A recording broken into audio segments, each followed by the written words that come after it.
Hi everyone. Something happened with the internet connection, so we will try this.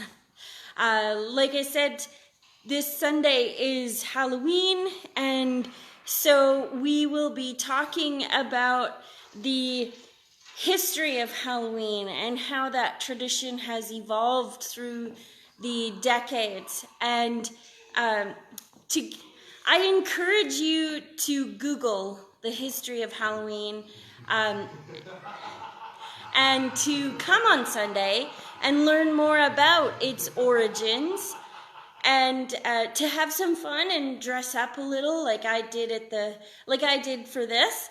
I don't want to reveal all my items for Sunday, but we're going to be talking about thin places. And thin places are those places where where it is felt like heaven and earth, the divine and the earthly are closer together. And as the first is All Saints Day. And so a lot of different traditions believe that about around this time of year that there's a deeper connection to our saints, to those who have gone before us. And I know there is the impression that all these traditions are not founded in our Christian roots, but there are some. And actually, part of the reason why I'm here, I'm in Daysland today, and because this church is over 100 years old.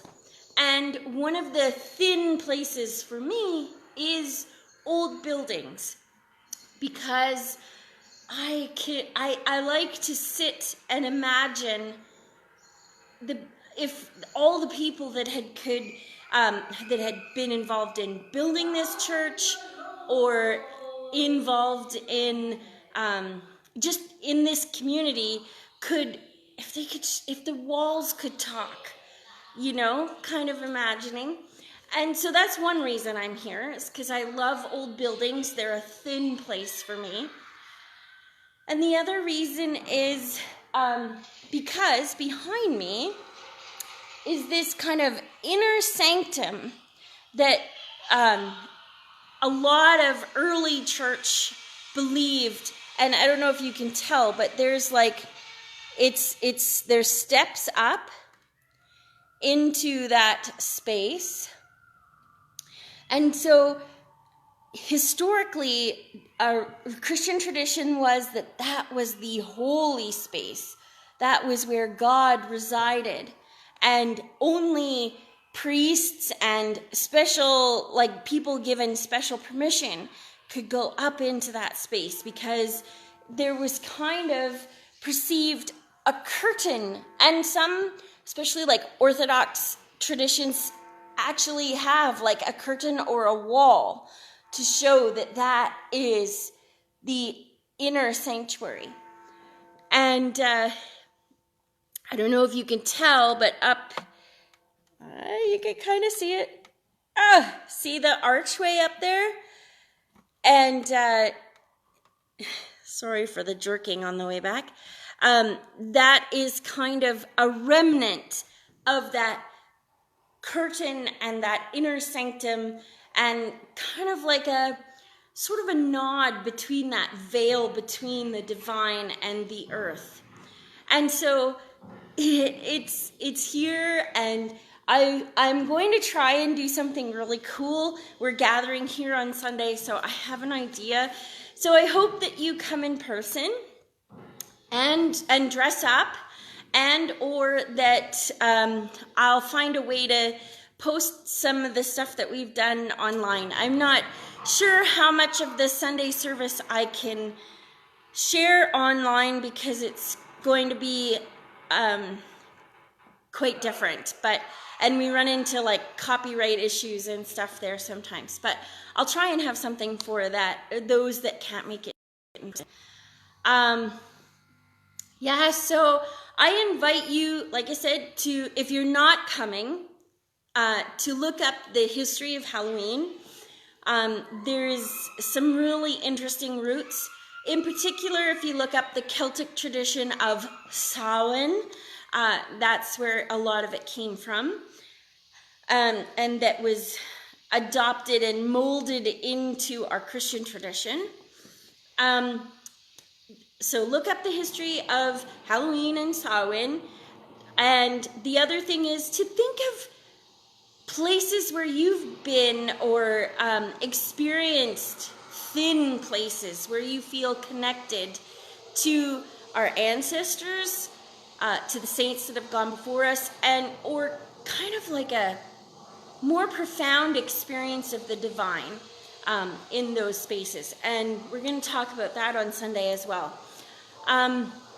The third thing that I wanted to share, I'll give you a little snippet of some of the tradition. I really hope you're enjoying the spooky music in the background. One of the traditions that came out of the Celtic festival that Halloween kind of is one of the roots of Halloween, I'll say it that way, is a huge bonfire.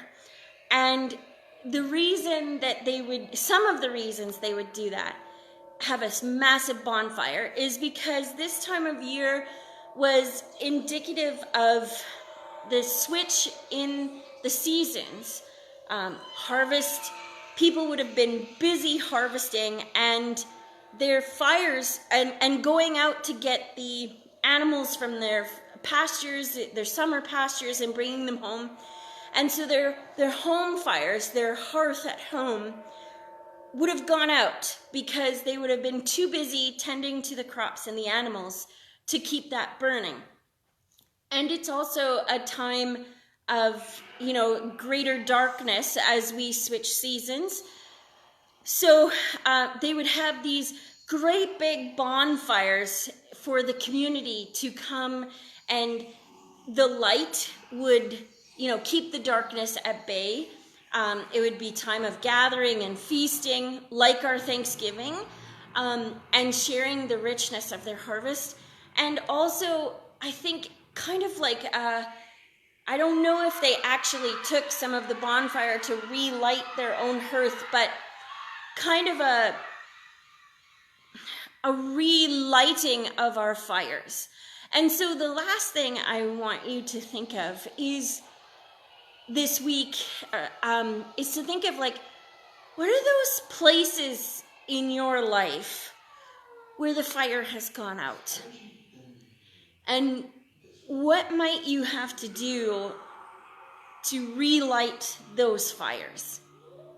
Or maybe it's something that you don't need to relight. You need to start in a different direction. So again, I invite you to think about where those fires have gone out in your life and what might spark hope and joy and new life in you. And so, I think that's about it. I hope you've enjoyed this sneak peek into our Halloween service on Sunday. If you're coming in person, it is a joint service of all our communities of faith in the Daysland United Church at 10 o'clock.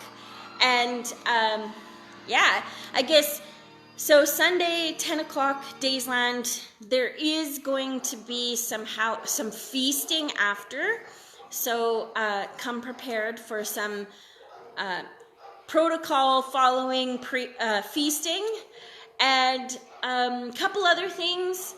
I want to say thank you to those who have submitted some scriptures for reflection. In November, we're going to start kind of a 3-week series delving deeper into a piece of scripture. And I was thinking this morning that maybe some of the reason I haven't got many ideas from you is you might feel like you don't know a scripture well enough to request it. And so that's fine. Another way of phrasing the question is there a question that you keep out wanting your faith to answer? And so we could look at it from that way. Is there a question in your life that you keep coming around to or bumping up against that you would like us to explore as a community and see what kind of responses our faith offers? So if that sparks some more comments, please get them into me as soon as possible, because we're going to do our planning for that 3-week rotation series just before Advent. And the last thing I'll mention is we are planning a virtual service for All Saints Day, so please share with your friends that there's something coming out to honor our saints and to acknowledge all the things that maybe we've had to let go of in the last 2 years, and just a time of community for that. And again, if there's any saints that you want remembered, please get them in as well. Well, folks, thank you for joining me this morning for our spooky midweek reflection as we reflect on the thin places that we encounter in our lives. Take care and God bless. Bye.